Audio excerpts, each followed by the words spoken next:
আসসালামু আলাইকুম প্রিয় দেশবাসী।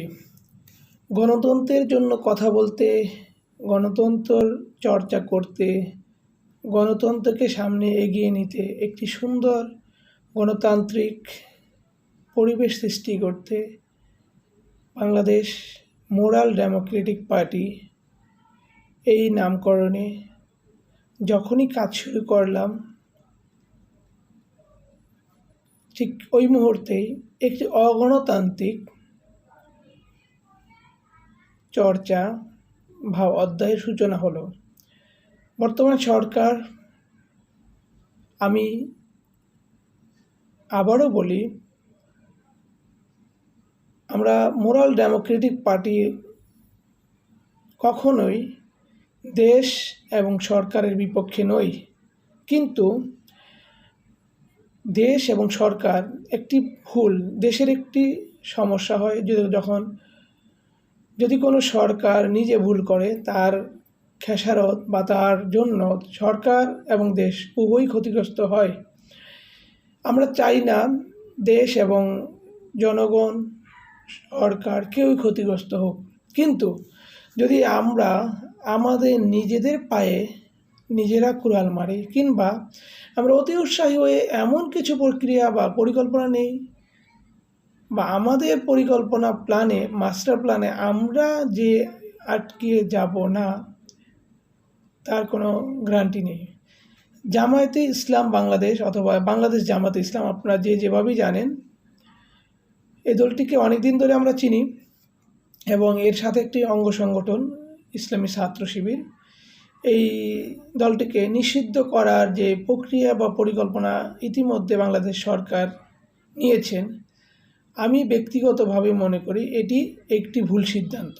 এবং এই সিদ্ধান্তটি যদি আপনার এই মুহূর্তে গেমলিং প্ল্যানে হয়ে থাকে, তাতেও ভুল সিদ্ধান্ত।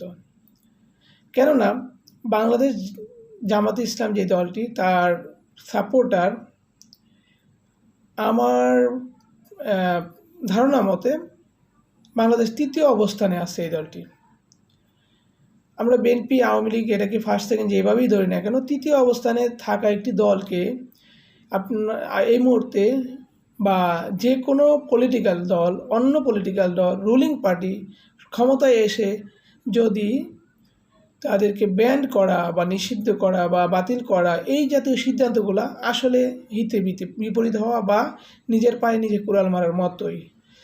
আমি দীর্ঘদিন ধরে রাজনীতি নিয়ে গবেষণা করতেছি, কিন্তু রাজনীতিতে আসবো বা রাজনীতি নিয়ে ভাববো, এই চিন্তাটা ছিল না। জামায়াতে ইসলামকে নিয়ে কিছু কথা আমি আজকে বলবো।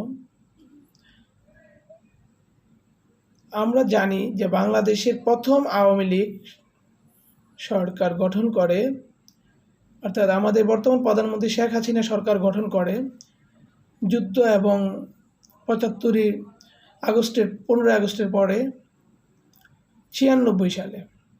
এবং 96 সালে যে সরকার গঠন করে, এই সরকার গঠনের আগে তৎকালীন সময়ে রাষ্ট্র পরিচালনায় ছিল বিএনপি নেত্রী বেগম খালেদা জিয়া। এবং একটা প্রভিশনে খালেদা জিয়া নিজে ক্ষমতায় থেকে নিজের চেয়ারে বসে নির্বাচনের প্রক্রিয়া করতেছিল। ঠিক ওই মুহূর্তে জামায়াতে ইসলাম বাংলাদেশের প্রথম কেয়ারটেকার, এখনকার বাংলায় যেটাকে আমরা বলি তত্ত্বাবধায়ক সরকার, এবং তত্ত্বাবধায়ক সরকারের একটি প্রস্তাবনা নিয়ে জামায়াতে ইসলাম এবং বাংলাদেশ আওয়ামী লীগ যৌথভাবে বিরোধী দলে পরিণত হয়ে বিরোধী রাজনীতি করেন, এবং প্রবল আন্দোলনের মাধ্যমে সরকারকে বা তৎকালীন সরকার বিএনপিকে বাধ্য করেন কেয়ারটেকার সরকারের অধীনে নির্বাচন দিতে।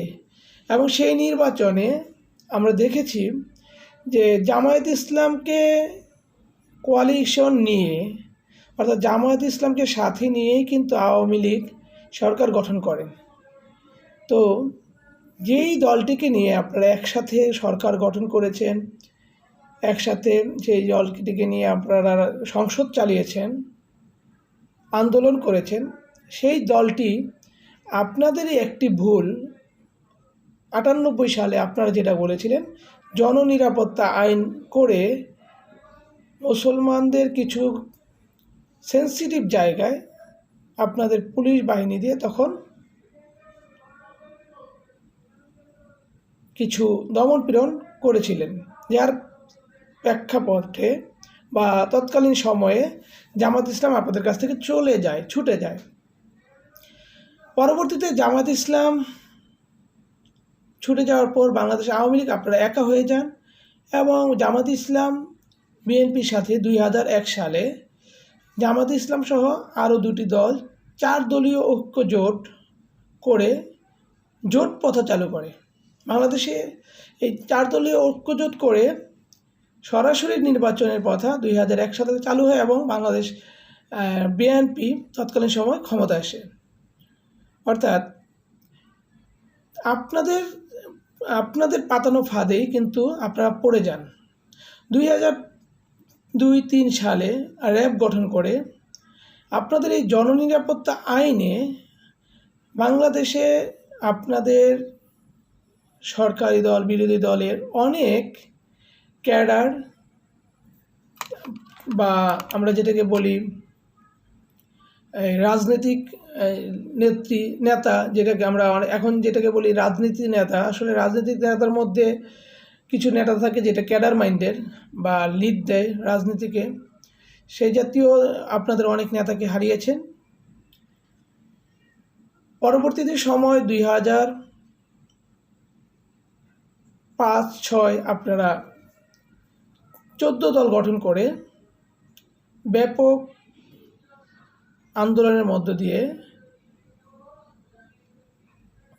মইনুল আহমেদ এবং ফখরুদ্দিন সরকারকে উত্থান করেন। 2007-08-09 এই সময়গুলো ছিল খুবই সেন্সিটিভ টাইম।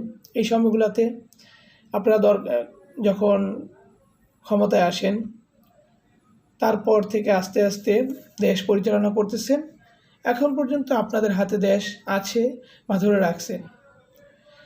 সাধারণ জনগণ বা যারা রাষ্ট্রের পার্লামেন্টে যেতে ইচ্ছুক না বা যাওয়ার যোগ্যতা সম্পন্ন লোক না, তাদের কাছে মুখ্য বিষয় না যে কে বা কোন দল রাষ্ট্র চালাইতেছে বা সরকারে বসে আছে, এটা কিন্তু সাধারণ জনগণের কাছে মুখ্য বিষয় না।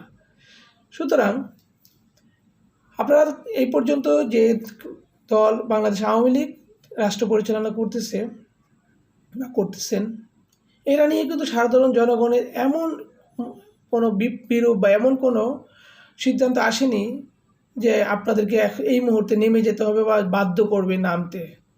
কিন্তু এর মধ্যে যে আইন বা সংবিধানের যে কারেকশনগুলো করা হয়েছে, আপনারা একটু ভেবে দেখুন। বাংলাদেশ জাতীয়তাবাদী দল বিএনপি কিন্তু 2006-07-08 সালে আপনাদের জোট গঠন করার পর মইনুল আহমেদ এবং ফখরুদ্দিন আমলে বা সময়ে তাদের মধ্যে কিন্তু একটা ব্যাপক ফাটল বা ভাঙন ধরে এবং সেই ফাটলে বিএনপি থেকে বের হয়ে প্রায় 4-5টা বা আরও বেশি নতুন দলের জন্ম নেয়।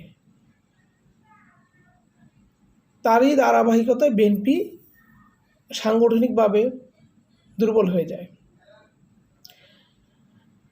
এখন বিএনপি থেকে বের হয়ে যাক বা আওয়ামী লীগ থেকে বের হয়ে যাক, বাংলাদেশের নাগরিক যারা আছে আজকে জামাত ইসলামের যারা করে, সবাই কিন্তু নাগরিক এবং সবার চেহারা ফেস দেখতে কিন্তু আমরা চাইনিজ না কিংবা জাপানিজও না যে চেনা যাবে না, ঠিক না?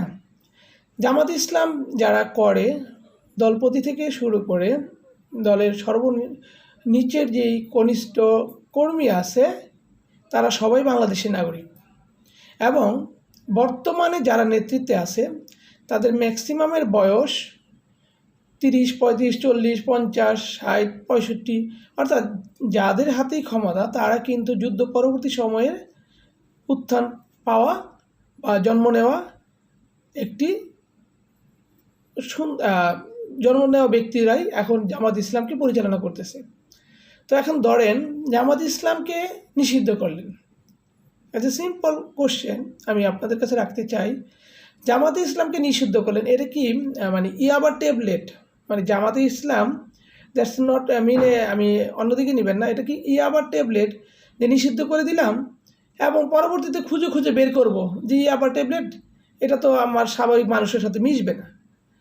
আজকে আপনি যাদেরকে জামাত ইসলাম নিয়ে ব্যান করতে যাচ্ছেন, যে পরিকল্পনাই হোক না কেন, আপনি হয়তো ইনস্ট্যান্ট সলিউশন খুঁজতেছেন, কিন্তু আমি মনে করি একজন রাজনীতিবিদ বা একজন প্রবীণ রাজনীতিবিদদের কাছে ইনস্ট্যান্ট না, দীর্ঘমেয়াদী সব পরিকল্পনা করেই কাজ করা উচিত।